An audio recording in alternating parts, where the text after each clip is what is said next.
Déclaration numéro 001 CENI.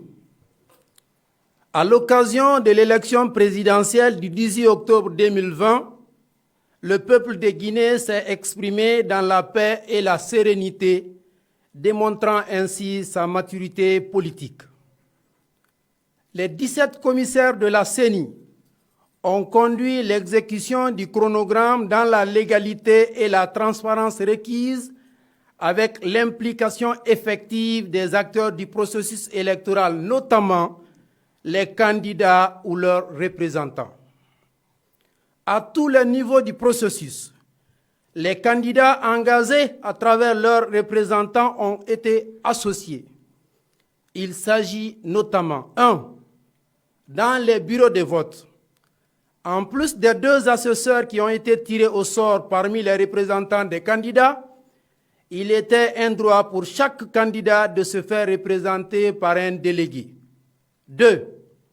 Dans les commissions administratives de centralisation des votes CACV, en dehors des 2 assesseurs qui sont issus des partis politiques candidats, chaque candidat était représenté dans les 38 CACV au plan national et les 8 CACV à l'extérieur du pays. 3. Dans la Commission nationale de totalisation des résultats, composée de l'ensemble des commissaires de la CENI, la commission de totalisation des résultats était ouverte aux représentants des candidats. Les bureaux de vote, les CACV et la commission nationale de totalisation étaient tous ouverts aux observateurs nationaux et internationaux et qui y ont effectivement et librement accédé. Après la proclamation solennelle des résultats provisoires globaux du premier tour de l'élection présidentielle du 18 octobre 2020, nous, commissaires de la CENI, avons appris par voie de presse avec regret une déclaration signée par un seul commissaire, Elhadji Mamadou Banosso, pour jeter du discrédit sur les 10 résultats et violant ainsi les secrets de délibération.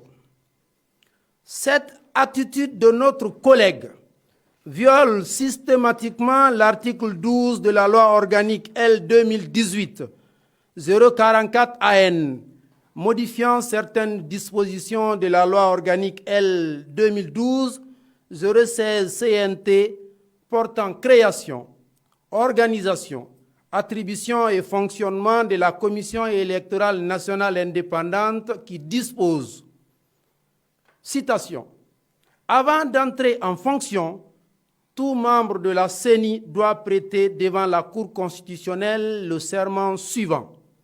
Moi, je jure sur l'honneur de remplir fidèlement et loyalement mes fonctions de membre de la CENI, de n'obéir qu'à la seule autorité de la loi, de n'exercer aucune activité susceptible de nuire à l'indépendance, à la neutralité, à la transparence et à l'impartialité de la Commission électorale nationale indépendante CENI, de garder scrupuleusement le secret des délibérations et du vote, même après la cessation de mes fonctions, en cas de parjure que je subisse les rigueurs de la loi. » Fin de citation.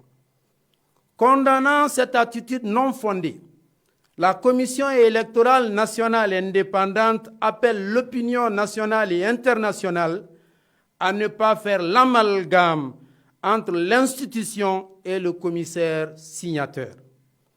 Elle se réserve le droit de poursuite contre l'intéressé pour, entre autres, faire constater le parjure. En conséquence, la Commission électorale nationale indépendante informe l'opinion publique qu'après la proclamation des résultats provisoires globaux du premier tour de l'élection présidentielle, elle est complètement dessaisie et que toute réclamation ou contestation des 10 résultats devrait être portée devant la Cour constitutionnelle. Pour la plénière du 26 octobre 2020, le président, Cabinet Cissé. Je vous remercie.